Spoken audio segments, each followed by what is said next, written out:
Eu sempre soube que o mundo não me devia nada. A vida não me entregou escolhas fáceis, nem atalhos, nem promessas. Quando minha mãe morreu, eu ainda era uma adolescente tentando entender por que o céu parecia tão distante e as pessoas, tão ocupadas em seguir em frente. Meu pai? Ele simplesmente sumiu. Deixou um bilhete amassado na gaveta da cozinha e nunca mais voltou. Foi nessa época que aprendi a respirar fundo e guardar o choro para depois. Juliana, minha irmã, só tinha 8 anos. Tão pequena, tão assustada. Ela me olhava como se eu tivesse todas as respostas, e eu fingia que tinha. Vai ficar tudo bem, Ju, eu dizia, mesmo quando a geladeira estava vazia e as contas venciam na porta. E, de algum modo, ficava. Eu comecei a trabalhar cedo, em tudo que aparecia, atendente de farmácia, caixa de supermercado, babá nos fins de semana. À noite, estudava com os olhos ardendo, o corpo pedindo cama, mas a cabeça firme num objetivo, me tornar advogada. Não porque era um sonho de infância, eu não tive esse luxo. Mas porque eu queria estabilidade, um chão que não afundasse sob os meus pés. Eu queria proteger minha irmã, e proteger a mim mesma de um mundo que parecia sempre pronto para me devorar. Juliana era doce, rebelde às vezes, mas sempre carente. Ela precisava de afeto, e eu, de força. Nosso laço era mais do que sangue, era sobrevivência. A gente se criou assim, entre trocas de roupa, choros abafados, arroz com ovo e promessas que eu fazia de olhos fechados. Um dia vai ser diferente, Ju. A gente ainda vai rir de tudo isso. E rimos. Pelo menos por um tempo. Quando consegui uma bolsa integral na faculdade de Direito, senti que o mundo me reconhecia pela primeira vez. Eu estudava com fome, mas com foco. Cada matéria vencida era um tijolo na parede que eu construía para nos proteger. Eu me formei com honras, consegui estágio em um escritório respeitado e, pouco tempo depois, fui efetivada. Aos 27, comprei nosso primeiro apartamento pequeno, simples, mas nosso. Juliana já estava na faculdade de letras, e eu fazia questão de pagar cada centavo. É o seu momento agora, eu dizia, sentindo orgulho no peito. Talvez, pela primeira vez, eu acreditasse que merecia alguma felicidade. Foi nesse ponto da minha vida que Eduardo apareceu. Ele chegou como quem não precisava de muito para ser notado, alto, sorriso seguro, olhos que pareciam prever o que você queria ouvir. Conheci ele numa palestra sobre contratos empresariais. Ele falou comigo primeiro, claro. Você parece séria demais para uma sexta-feira. E eu ri. Pela primeira vez em muito tempo, ri sem pensar nas contas, nos prazos, no peso do mundo. Ele era leve. Encantador. Dizia coisas bonitas com naturalidade, como se elogiar fosse uma linguagem que ele dominava desde o berço. Você tem uma força nos olhos. Isso me atrai. Eu, que vivia blindada contra promessas, me vi abrindo pequenas janelas. Almoços viraram jantares. As conversas se estendiam madrugada adentro. Eduardo era dono de uma empresa de eventos e parecia genuinamente interessado na minha vida, nas minhas batalhas, em Juliana. Você é a mulher mais resiliente que já conheci, ele dizia, e aquilo me tocava num lugar que eu nem sabia que existia. Depois de tantos anos sendo tudo para todos, eu comecei a desejar ser cuidada também. Nos casamos 1 ano e meio depois. Foi uma cerimônia discreta, íntima, do jeito que eu quis. Eduardo era afetuoso, participativo, carinhoso. E, pela primeira vez, eu senti que a vida estava me dando uma trégua. Eu deixei que ele fizesse parte da minha fortaleza. Abri as portas. Dividi os planos. Acreditei. E, por um tempo, fui feliz. Um tipo de felicidade silenciosa, que não precisa de fogos de artifício, apenas de paz. Mas o que eu não sabia era que a mesma força que eu cultivei por anos seria posta à prova de uma forma que eu jamais imaginaria. E a dor que estava por vir, não daria aviso.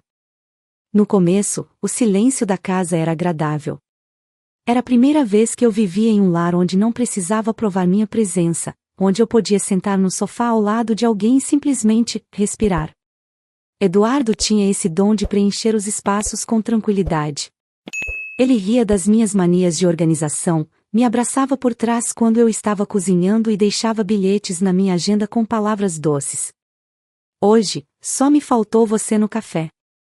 Eu sorria, dobrava o papel com cuidado e guardava na gaveta da minha escrivaninha como se fosse uma joia.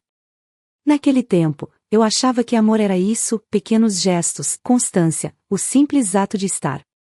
Nós dois trabalhávamos muito. A rotina era apertada, mas eu gostava disso. Gostava da sensação de estar construindo algo com ele, de olhar para o futuro com planos alinhados. Falávamos em filhos como quem fala de um jardim que ainda não existe, mas já é possível imaginar florido. Trigêmeos, ele brincava, e eu ria alto. Nem em sonho, respondia. Mal sabia eu o quanto a vida escuta piadas como preces. Foi num fim de tarde chuvoso que descobri que estava grávida. Eu havia sentido um cansaço estranho por dias, e algo dentro de mim sussurrava o motivo. Fiz o teste sozinha, no banheiro do escritório, com as mãos trêmulas. Quando as 2 linhas apareceram, minha mente ficou em branco por segundos. E depois, uma avalanche. Medo. Euforia. Gratidão. Medo outra vez. Saí mais cedo, comprei um par de sapatinhos brancos e os coloquei em uma caixinha com um laço azul. Quando entreguei para Eduardo, ele me olhou desconfiado, como quem já adivinha. Ao abrir a caixa, ficou em silêncio por um tempo que me pareceu uma eternidade. Você tá brincando? Ele disse, com os olhos arregalados. Não. A gente vai ser pais. Ele sorriu. Um sorriso meio confuso, meio encantado, mas ainda assim, um sorriso. Me beijou na testa e me segurou firme, como se estivesse tentando entender o que havia mudado entre nós naquele instante. E muita coisa mudou. A gestação foi intensa. Não só pelas transformações no meu corpo ou pelos hormônios, mas pelas consultas, exames, medos. E, claro, pela surpresa na primeira ultrassonografia. Não era 1, nem 2, eram 3. Trigêmeos. Eu ri. Depois chorei. Depois ri de novo. Eduardo ficou em choque por dias, dizendo que ninguém está preparado para isso, mas eu estava. Ou melhor, eu me colocaria em posição de estar. Nos primeiros meses, ele ainda tentava estar presente. Ia comigo às consultas, me ajudava a escolher os nomes, comentava sobre o berço triplo que teríamos que encomendar. Mas, aos poucos, ele começou a se perder. E eu comecei a perceber. Tudo começou com os atrasos. Um jantar que ele esqueceu. Um ultrassom que ele disse que não dava para adiar. As mensagens que ele não respondia. E quando respondia, eram secas. Estou atolado. Depois a gente conversa. Você tá exagerando. Eu tentava não pensar demais, tentava justificar por mim mesma. O trabalho estava puxado, o estresse, as mudanças, tudo era demais. E, claro, ele tinha o direito de sentir também. Mas a verdade? Era que o homem que me dizia, para sempre, começou a passar mais tempo fora de casa do que dentro. E quando estava, parecia distante, disperso, como se a minha barriga, que crescia a cada semana, fosse um lembrete do que ele não queria enfrentar. Eu me pegava conversando sozinha no carro, de madrugada, tentando lembrar se isso era o que eu tinha desejado. Você pediu estabilidade, Renata, eu dizia para o espelho. Então por que se sente afundando? Certa noite, eu fui ao escritório dele de surpresa, levando um lanche, um gesto simples, como nos velhos tempos. Mas a recepcionista hesitou antes de dizer que ele não estava. Saiu cedo hoje, disse, olhando para os lados. Fiquei parada ali, com a sacola na mão, o coração apertado. Liguei. Ele não atendeu. Quando voltou para casa, horas depois, disse que tinha ido a uma reunião de última hora. O cheiro de perfume no casaco não era meu. E eu sabia. Mas eu não confrontei. Ainda não. porque dentro de mim havia 3 corações batendo. 3 vidas dependendo da minha sanidade. Eu não podia me dar o luxo de quebrar. Então sorri. Preparei o jantar. E guardei o medo no fundo da gaveta, junto com os bilhetes antigos que ele havia parado de escrever. Eu só não sabia que, aos poucos, eu estava sendo substituída por uma versão de mim que eu mal reconheceria. Uma mulher cansada. Sozinha. E prestes a descobrir que o fundo do poço tem vários andares. Eu acordei com um silêncio estranho naquela manhã. Não era o silêncio calmo, daqueles que embalam a gente devagar. Era o tipo que pesa no ar, que arrepia a nuca e avisa, sem palavras, que alguma coisa está errada. Os trigêmeos ainda dormiam.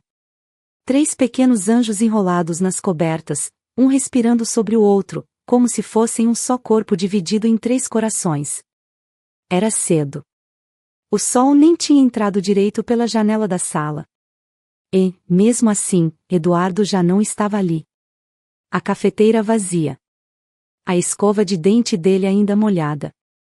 Nenhuma mensagem no celular. No início, achei que ele tinha saído para comprar alguma coisa ou resolver uma urgência de trabalho.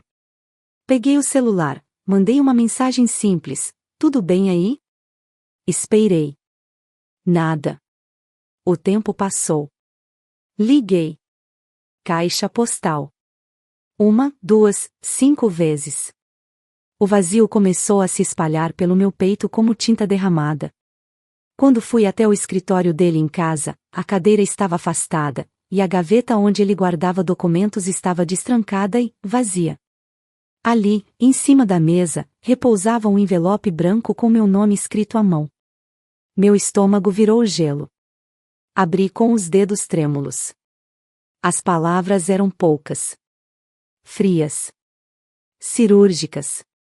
Renata, eu não consigo mais. Isso não é a vida que eu quero. Me desculpe. Só isso. Nada sobre os filhos. Nada sobre nós. Nem uma gota de consideração por tudo que construímos. Eu fiquei ali, parada, como se meu corpo tivesse esquecido como se mexe. Os joelhos cederam. Me sentei no chão frio, com o papel nas mãos. A respiração ficou curta. Eu queria chorar, mas nem isso vinha. Não por mim. Mas por eles. Por aqueles 3 bebês que não tinham pedido para nascer no meio dessa covardia. As horas que se seguiram foram um borrão. Alimentei as crianças no automático. Atendi algumas ligações do trabalho fingindo normalidade. Lavei a louça, dobrei roupas, coloquei músicas infantis na televisão como se tudo estivesse normal. Mas dentro de mim, algo havia desabado. Era como se eu tivesse caído num poço sem fundo, e ninguém tivesse percebido. Ninguém notou que eu estava desaparecendo, silenciosamente, dentro da minha própria casa. À noite, depois que coloquei os 3 para dormir, sentei no sofá e permiti que o mundo desmoronasse. Pela primeira vez em muito tempo, chorei como uma criança. Um choro feio, sem controle. Um choro de desespero, de raiva, de abandono. Eu gritava em silêncio por socorro, mas não havia ninguém ali. Só eu. Eu e o som dos meus soluços se misturando ao tic-tac impiedoso do relógio. Mas a vida não me deu tempo para sentir pena de mim mesma por muito tempo. Exatamente uma semana depois, quando eu começava a juntar os cacos e aceitar que precisaria ser mãe e pai dos meus filhos, chegou a segunda facada. Recebi uma intimação. Por um instante, achei que fosse algum erro jurídico, talvez relacionado ao escritório, alguma pendência antiga. Mas, ao abrir, lá estava. Eduardo havia dado entrada em um pedido oficial exigindo que eu pagasse pensão para a filha da nova companheira dele, uma menina de 8 anos, enteada dele há poucos meses. O argumento? Renata possui estabilidade financeira e deve, por empatia e senso moral, contribuir com o bem-estar da criança que, agora, faz parte do novo núcleo familiar de seu ex-marido. Eu reli aquilo 4 vezes, sem conseguir acreditar. Meu sangue esquentou como se estivesse em ebulição. Cada palavra parecia uma agressão. Como se, além de me abandonar com 3 recém-nascidos, ele ainda tivesse a audácia de tentar me transformar em babá financeira da filha da amante. Aquilo não era só desprezo. Era crueldade pura. Fechei os olhos por um instante. Respirei fundo. E, pela primeira vez em muitos dias, meu choro se transformou em algo diferente. Fúria. Não uma fúria descontrolada. Mas uma fúria fria. Silenciosa. Estratégica. Eduardo achava que eu ainda era a mulher que aceitava tudo calada, que engolia sapos e sorria entre lágrimas. Ele se esqueceu com quem estava lidando. Eu fui forjada na dor, lapidada no abandono, alimentada por silêncio. E se ele queria guerra, então eu mostraria o que era lutar com uma mulher que aprendeu a sobreviver sozinha. Naquela noite, de frente para a intimação, eu fiz apenas uma ligação. Jo. É a Renata. Eu preciso de você. E bastou ouvir a voz da minha irmã do outro lado da linha para entender que a minha história ainda estava longe de terminar. Na verdade, ela estava apenas começando. Fazer aquela ligação não foi fácil. Durante anos, Juliana e eu nos afastamos como se um muro invisível tivesse se erguido entre nós. Ela nunca me disse com todas as letras, mas eu sabia que havia ressentimentos. Talvez por eu ter sido mais mãe do que irmã. Talvez por eu ter exigido que ela crescesse rápido demais. Ou talvez porque, quando me casei com Eduardo, ela sentiu que eu havia trocado nossa aliança silenciosa por uma promessa que nunca a incluía. Mesmo assim, ela atendeu no segundo toque. Renata, a voz dela soou alerta, mas suave. Sou eu. Preciso falar com você. Urgente. Silêncio. E então, sem hesitação. Venha pra cá. Agora. Fui. Sem pensar duas vezes, enfiei os bebês no carrinho triplo, peguei uma bolsa com fraldas e mamadeiras, e atravessei a cidade até o prédio dela. O coração batia acelerado, não de medo, mas de algo que eu ainda não sabia nomear. Talvez fosse esperança. Ela morava em um apartamento moderno, espaçoso, decorado com linhas limpas e tons neutros, tão diferente da nossa antiga casa apertada. Quando abri a porta e a vi ali, de pé, me olhando com aqueles olhos firmes e cansados, percebi que o tempo havia passado para nós duas. Ela estava mais séria, com os cabelos presos num coque impecável, um tailleur cinza claro e expressão contida. Mas quando viu os trigêmeos dormindo no carrinho, os olhos dela encheram de lágrimas. São lindos, Rê. Eduardo foi embora, eu disse, direta. E agora, ele quer que eu pague pensão pra enteada dele. Aquela menina. Da nova namorada. Juliana me encarou por longos segundos. Sem perguntar detalhes, sem pedir explicações. Só assentiu e disse. Senta. Me conta tudo. Desde o começo. E eu contei. Pela primeira vez, despejei tudo. Não como advogada, nem como mulher ferida. Mas como irmã. Falei das ausências, da traição silenciosa, do abandono brutal, da intimação absurda. Contei sobre as noites sem dormir, os medos, o cansaço, a raiva. Ela ouviu tudo em silêncio, com os olhos fixos nos meus, como se cada palavra reabrisse feridas antigas. E, quando terminei, ela não me abraçou, Juliana nunca foi de abraços, mas disse algo muito mais poderoso. Vamos resolver isso, Rê. Do jeito certo. Na justiça. Foi aí que percebi que Juliana não era mais a garotinha que eu deixava na escola correndo com os cadarços desamarrados. Ela agora era juíza de família, respeitada, segura, e acima de tudo, uma mulher que entendia o que significava lutar para ser levada a sério. Ele acha que pode manipular o sistema. Que você vai recuar. Mas você não vai, ela disse, com um brilho afiado no olhar. Vamos preparar tudo. E vamos fazer direito. Sem escândalo. Sem gritaria. Só lei. Fria e implacável. Naquela noite, ela dormiu no sofá da sala e insistiu para que eu e os bebês ocupássemos o quarto dela.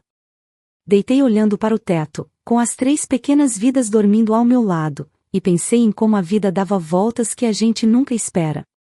Juliana, minha irmã que eu achava distante, fria, talvez ressentida, agora era minha maior aliada. E mais do que isso, ela era a ponte de volta para mim mesma. Nos dias que seguiram, montamos um dossiê completo. Eu voltei a ser advogada. Organizei provas, registros, mensagens, e montei uma argumentação sólida, calcada em abandono afetivo e tentativa de coação emocional. Cada palavra do pedido de Eduardo era um insulto à minha inteligência, e agora eu teria como rebatê-las uma a uma, dentro do lugar onde a verdade não se esconde, o tribunal. Juliana foi cuidadosa. Manteve distância formal do processo. Não assinou nada. Apenas me orientou, como irmã, não como juíza. E, mesmo assim, sua presença era a âncora que eu precisava. Foi ela quem me lembrou da mulher que eu era antes de Eduardo. Antes do cansaço. Antes da dor. Você sempre foi mais forte do que eu, Rê. Só esqueceu disso por um tempo. Eu sorri, sem saber como responder. Mas algo dentro de mim se rearranjava. Algo silencioso, mas firme. Eu não era apenas uma mulher traída. Eu era uma mãe. Uma irmã. Uma advogada.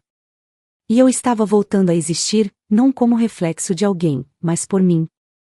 A audiência foi marcada. E embora Juliana não estivesse diretamente envolvida no caso naquele momento, o destino já escrevia, com mãos discretas, o próximo ato dessa história. Eduardo ainda não sabia o que o esperava.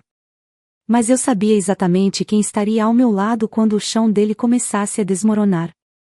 A intimação já estava em minhas mãos, mas o verdadeiro combate começava agora. Não era só sobre documentos e artigos de lei, era sobre coragem. E sobre recuperar uma parte de mim que havia se perdido entre mamadeiras, fraldas e noites mal dormidas. Eduardo queria uma batalha, e por mais cansada que eu estivesse, eu sabia que não podia recuar. Não por mim. Pelos meus filhos. Passei dias organizando cada detalhe do processo com uma precisão cirúrgica. Montei pastas com registros bancários, comprovantes de abandono, prints de conversas em que ele me ignorava diante de pedidos urgentes relacionados às crianças, mensagens antigas em que ele prometia ser um pai presente. Eu queria mostrar quem ele era por trás do terno caro e do discurso limpo. Não com ódio, com fatos. Frieza. Estrutura. Era assim que eu venceria. O que Eduardo subestimava era o quanto eu conhecia os bastidores da justiça. Advoguei por anos em casos complexos, e aprendi que o tribunal não é lugar de gritar. É lugar de comprovar. Enquanto ele mandava mensagens cheias de deboche, você vai mesmo querer passar essa vergonha, isso não vai dar em nada, e eu trabalhava em silêncio.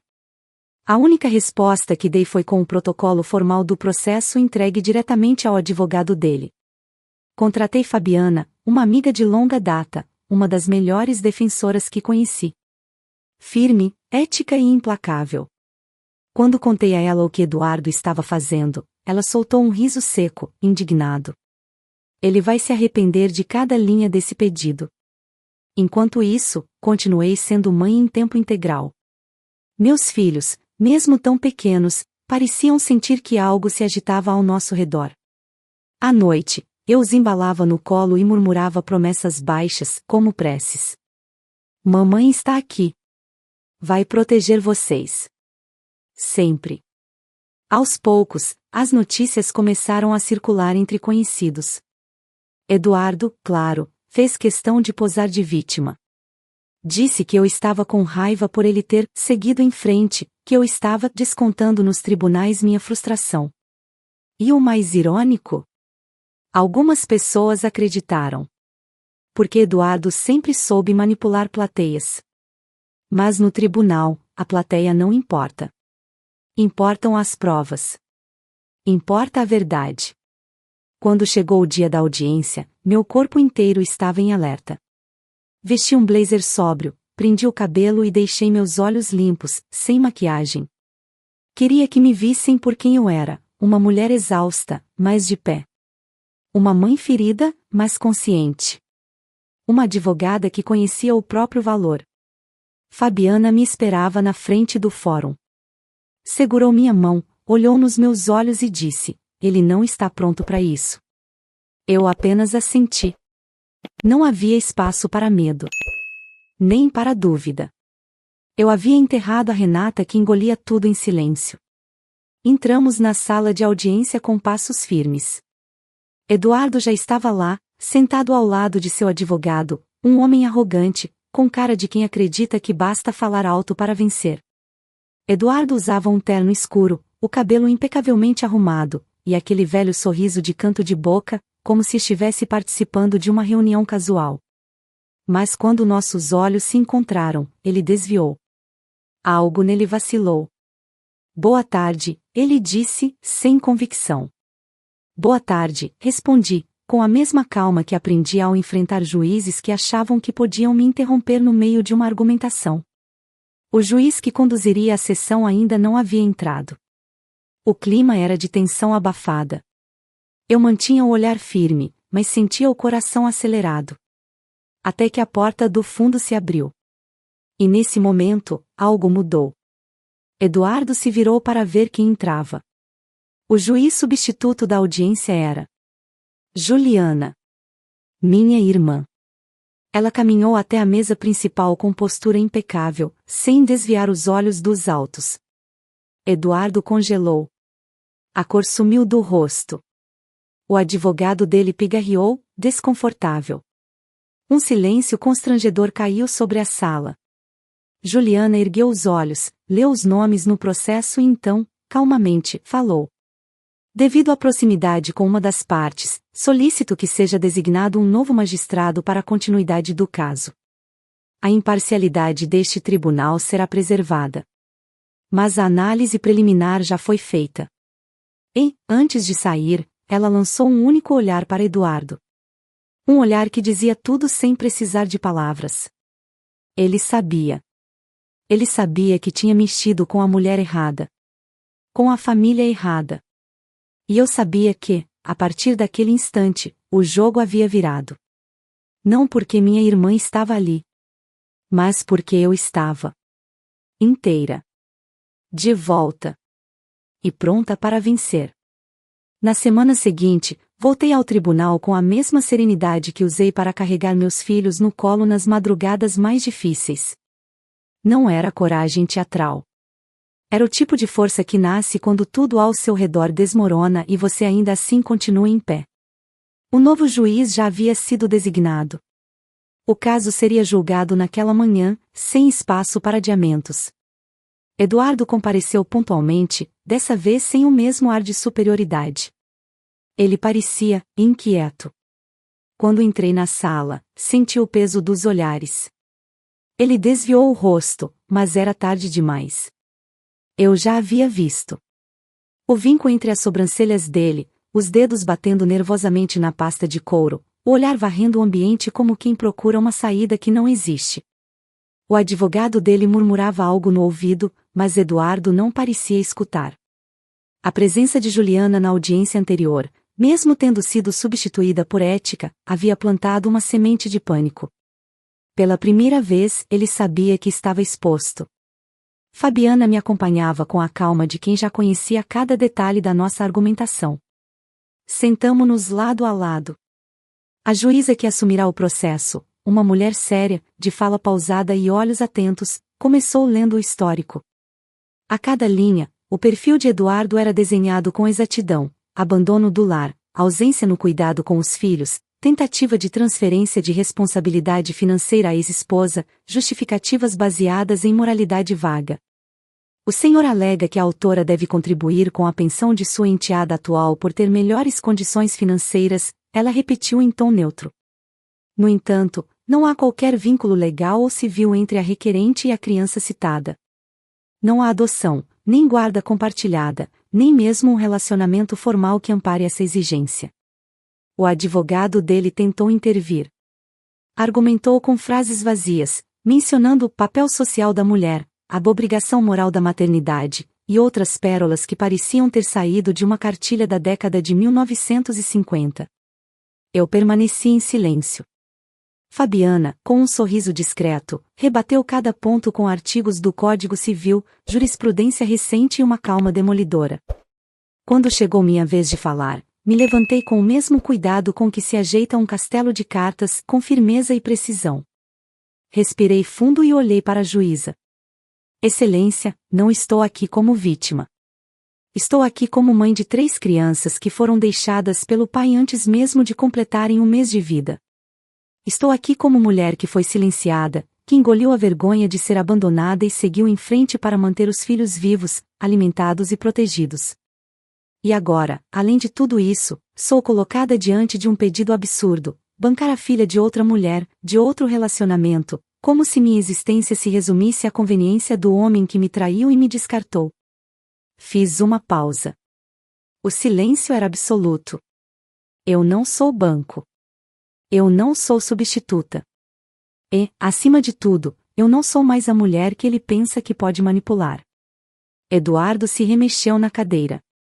O rosto dele estava vermelho, os olhos apertados.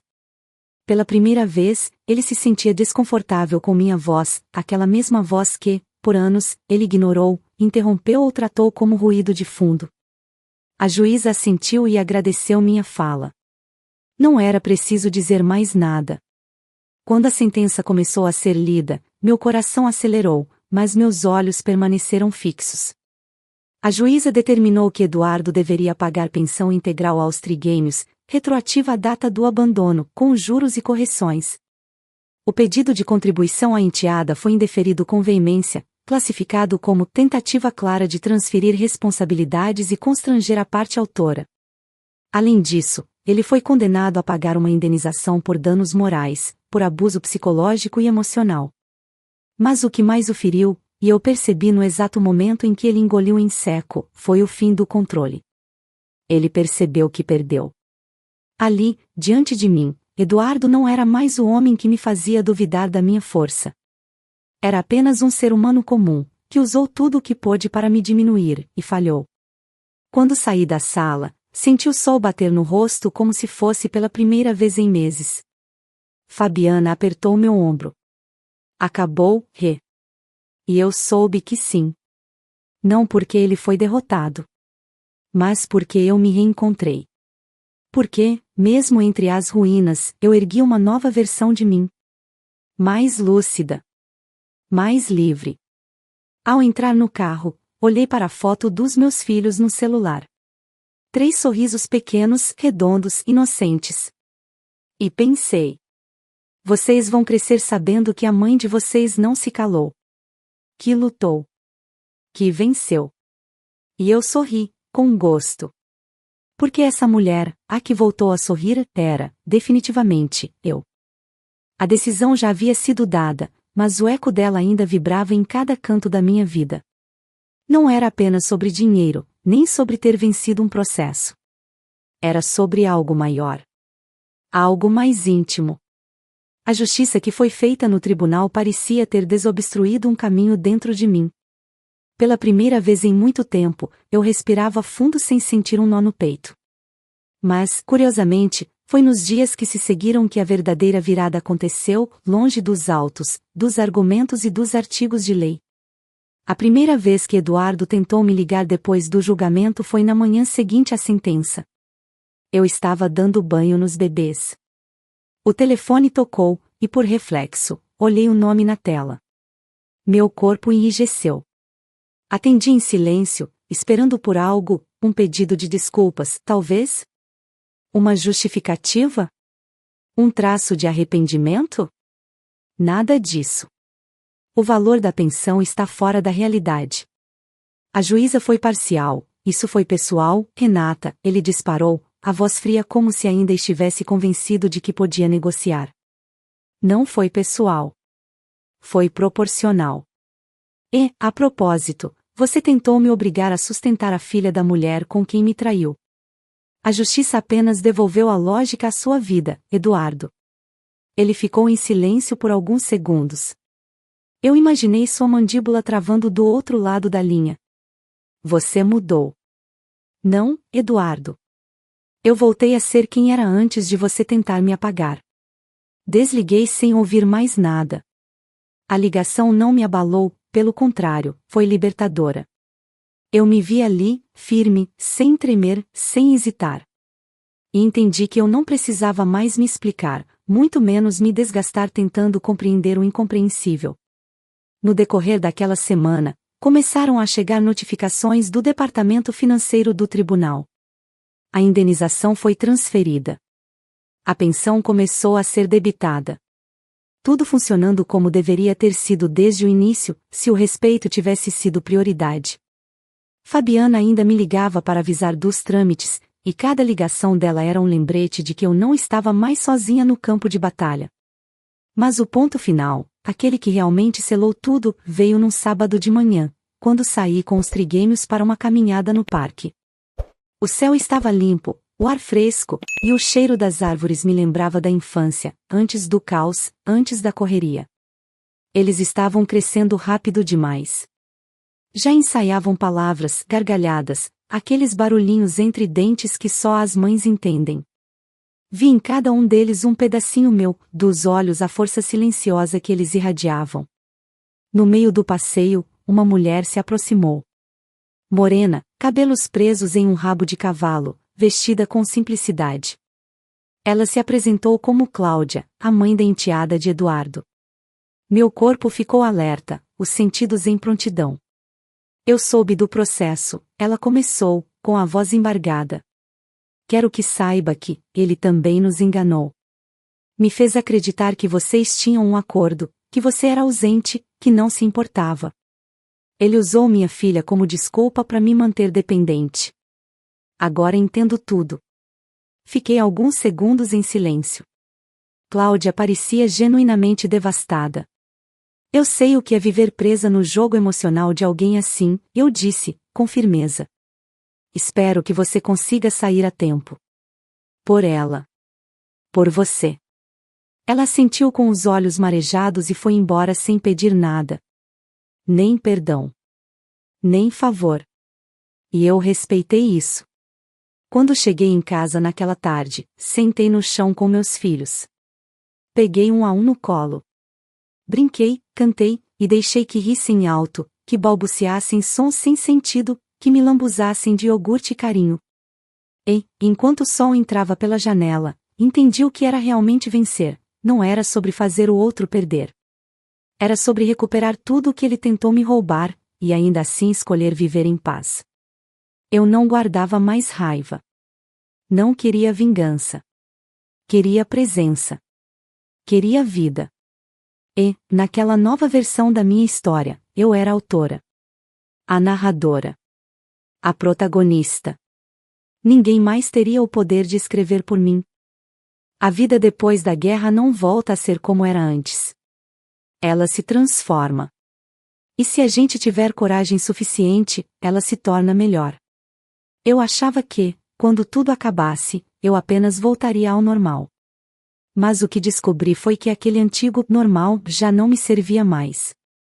A mulher que acordava cansada, que aceitava pouco, que se contentava com migalhas emocionais, ela ficou para trás, junto com tudo o que desmoronou.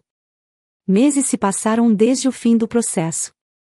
Os trigêmeos agora davam seus primeiros passos, uns firmes, outros desajeitados, como se o chão fosse novidade.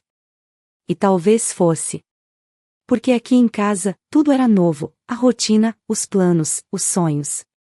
E até o silêncio. Um silêncio bom, saudável. Sem gritos, sem esperas frustradas. Só barulho de vida acontecendo no tempo certo. A justiça que recebi no tribunal teve consequências que ultrapassaram as paredes do fórum. Eduardo, depois da condenação, viu sua reputação ruir. Seu nome saiu em colunas sociais, sim, mas não da forma que ele sempre buscou. Vários de seus contratos corporativos foram rompidos após a exposição do processo, afinal, nenhum investidor quer associar sua marca a um homem que abandona trigêmeos recém-nascidos e tenta usar a ex-mulher como sustentação para a filha de outra. A empresa de eventos, antes tão ativa, encolheu. Ele se afastou dos holofotes e, por ironia do destino, teve que começar a prestar contas financeiras todos os meses, para mim. Soube que, recentemente, ele tentou entrar com um pedido de revisão da pensão, alegando dificuldades. Foi negado. O juiz deixou claro que o valor era proporcional ao seu padrão de vida antes de abandonar a família. A justiça, dessa vez, não estava disposta a esquecer. Cláudia, a mãe da enteada dele, seguiu o próprio caminho. Ela entrou com um processo de guarda unilateral e afastou Eduardo da vida da filha. Disse que não queria mais criar vínculos com quem usava crianças como escudo. Ela voltou para a casa dos pais, recomeçou a trabalhar como professora particular e, pelo que sei, tem se saído bem. Forte, silenciosa, como muitas de nós. Juliana, minha irmã, foi promovida. Assumiu uma nova vara com mais responsabilidade, e virou referência em casos de família. Mas o mais importante foi o que aconteceu entre nós. O que antes era apenas um elo por obrigação, virou cumplicidade de verdade. Aos finais de semana, ela vinha para minha casa, ajudava com as crianças, cozinhava, ria das pequenas tragédias do cotidiano como se tudo fizesse sentido agora. E fazia. Você nunca deixou de ser minha irmã. Eu só precisava que você também fosse a sua, ela me disse, numa noite em que choramos juntas, sem precisar explicar. E eu? Eu renasci. Voltei ao trabalho aos poucos, em um novo formato, abri minha própria consultoria jurídica para mulheres que enfrentam abandono, chantagens emocionais, perseguições. Atendo online, em horários flexíveis, entre uma mamadeira e outra.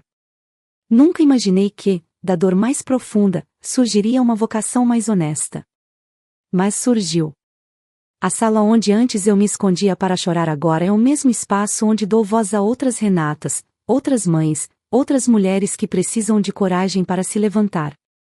Outro dia, recebi um e-mail de uma delas. Depois de ouvir sua história, tive forças para sair com meu filho no colo e minha dignidade nas mãos.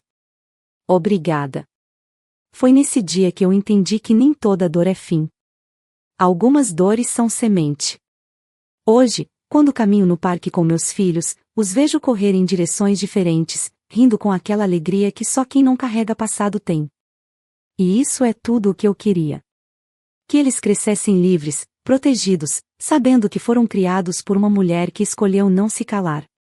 Que escolheu viver com dignidade, mesmo quando o mundo quis dobrá-la. Sim, houve perdas. Mas também houve ganho. Ganhei a mim mesma. E se me perguntarem hoje quem é Renata, eu respondo sem hesitar. Sou mãe de 3, irmã de uma, advogada de muitas. Mas, acima de tudo, sou uma mulher que não aceitou ser esquecida na própria história. E que agora escreve cada linha com as próprias mãos. Fico muito feliz por você ter ficado até o final do vídeo. O que você achou dessa linda história? Coloque nos comentários sua opinião, deixe seu like, se inscreva no canal, e ative o sininho de notificações para não perder uma história preciosa. Até a próxima!